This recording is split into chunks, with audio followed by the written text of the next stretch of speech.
Boston, Matt Kemp laughs at the question being asked to him.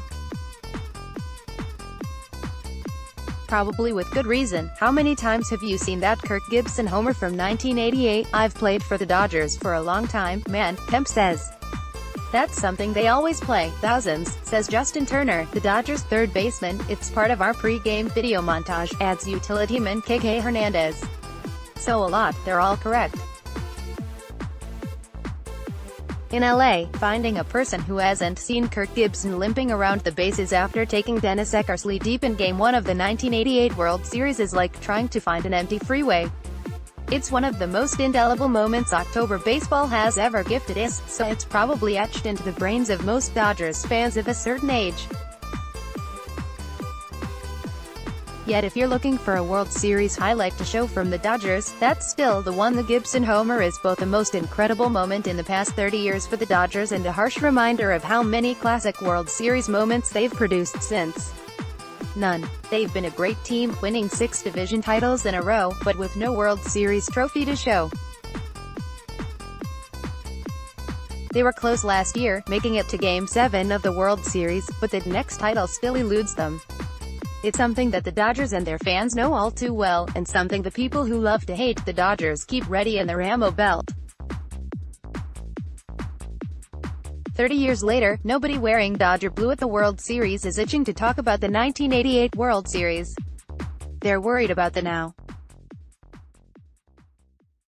They do want to talk about adding another highlight to the montage. I don't think it would take anything away from the '88 team and what they've accomplished.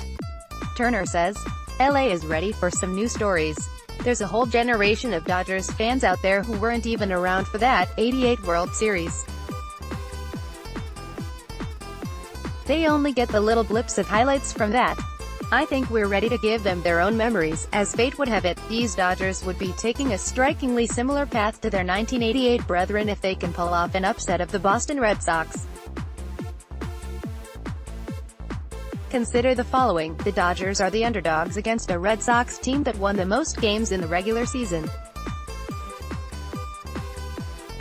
Just like the Oakland Athletics did in 1988, the Dodgers needed 7 games to finish off their NLCS opponent, the Milwaukee Brewers. Just like the 1988 Dodgers did with the New York Mets, the Red Sox come into the World Series after beating the Houston Astros handily in the ALCS. It took 5 games. The 1988 A's beat their ALCS opponent in 4.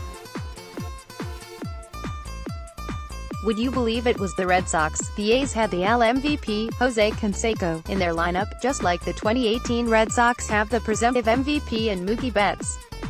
After all these years of hearing about 1988, it turns out 1988 might actually be the roadmap to the long-awaited next Dodgers title. We've always talked about, Kemp says, how you can't take away what they did, but we're trying to get some new highlights up there. It's time we rewrite history. It's funny to even think of the Dodgers as underdogs.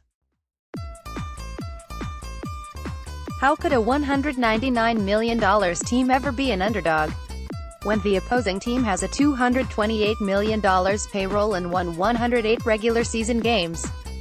The Dodgers, meanwhile, are a team that hasn't proven itself to have a killer instinct that matches its talent. They needed 163 games to win the division after an up-and-down season. They needed 7 games against the Brewers to get here after an up-and-down NLCS, but that all goes away with 4 wins in the World Series. So does 30 years of waiting, it'd be awesome. Hernandez says, I just hope it's not similar to Kirk, because I don't want any of us to get hurt and come off the bench hurt.